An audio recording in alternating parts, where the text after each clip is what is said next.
It was during my 40th birthday dinner, a grand event at our family estate, that the envelope arrived. Gloria, my mother-in-law, had insisted on hosting it, despite never having acknowledged my birthday before in our 15 years of marriage. Her sudden interest in planning this celebration should have raised red flags.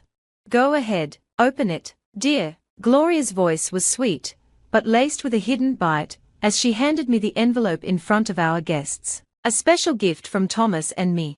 My husband, Thomas, shifted in his seat, deliberately avoiding my gaze. That should have been the second warning sign. I unsealed the envelope, fully aware of the eyes on me. Inside, I found a legal document, a notice of eviction demanding that I vacate the mansion in 30 days. Surprise! Gloria's triumphant voice sliced through the silence. Thomas has finally decided to upgrade to a younger model, someone who deserves to share in the Harrison fortune. I didn't flinch as I read the words. My voice remained calm, as I politely asked our guests to excuse us for a private family conversation. The only outward sign that my world had just been shattered was a slight narrowing of my eyes, something Thomas would have noticed if he were paying attention. But he wasn't. He hadn't really looked at me in months, not since his mother introduced him to Madeline, the 25-year-old daughter of her personal trainer. You can't fight this, Olivia, Gloria continued after the guests had left. The prenup is airtight. Everything belongs to the Harrison family. You'll leave with nothing, just like you came in.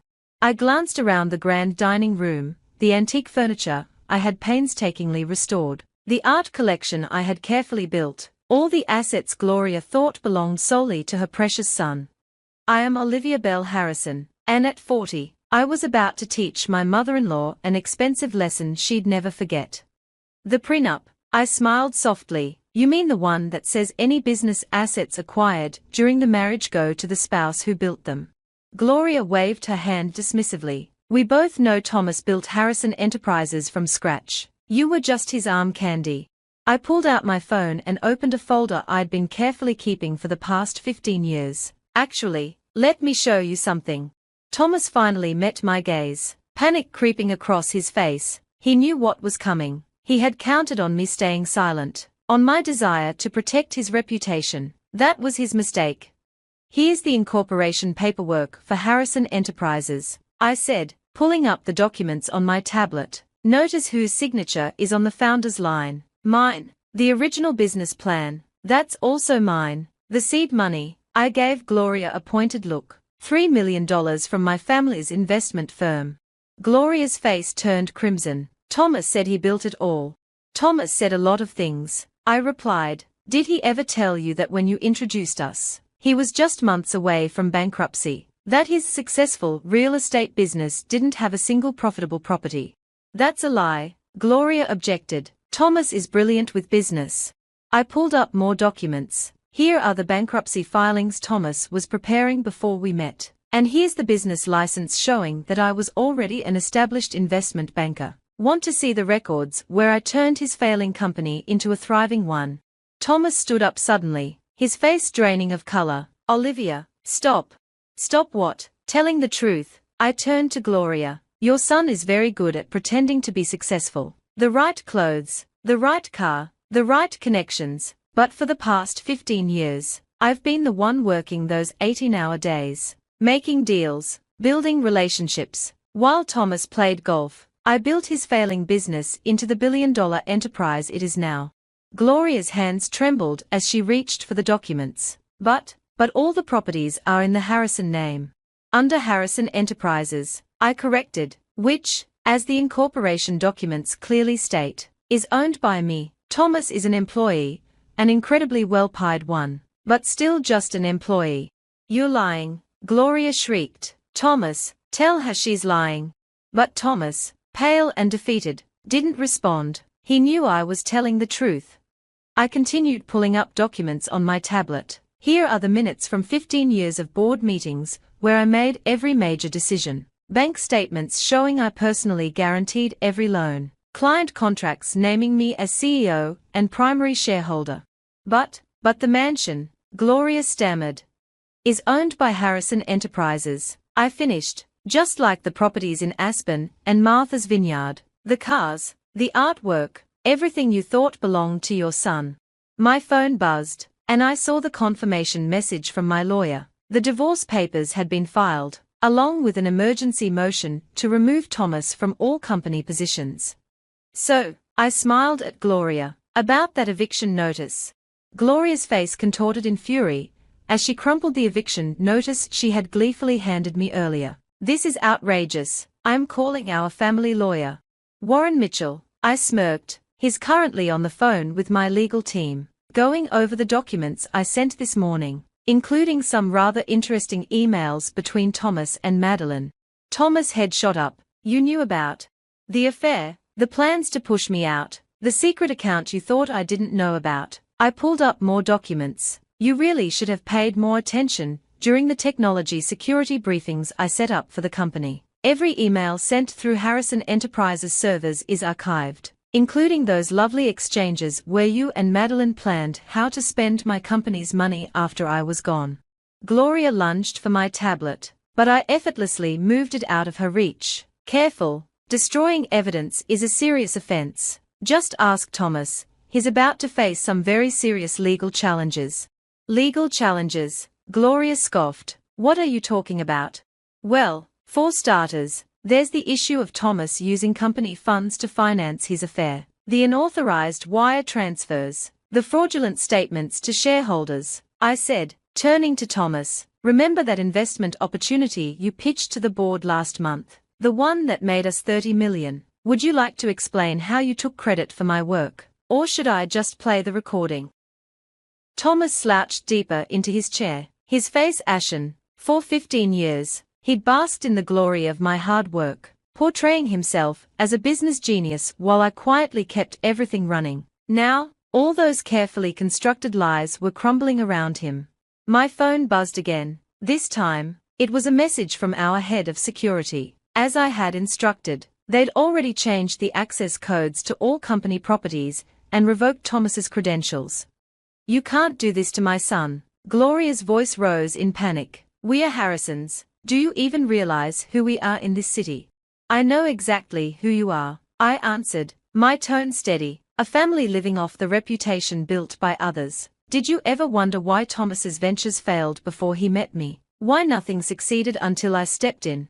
I pulled up another file. Here's a report from 2008, the year before I met Thomas. His company had hemorrhaged $8 million on failed developments. Want to explain where all that money went, Thomas?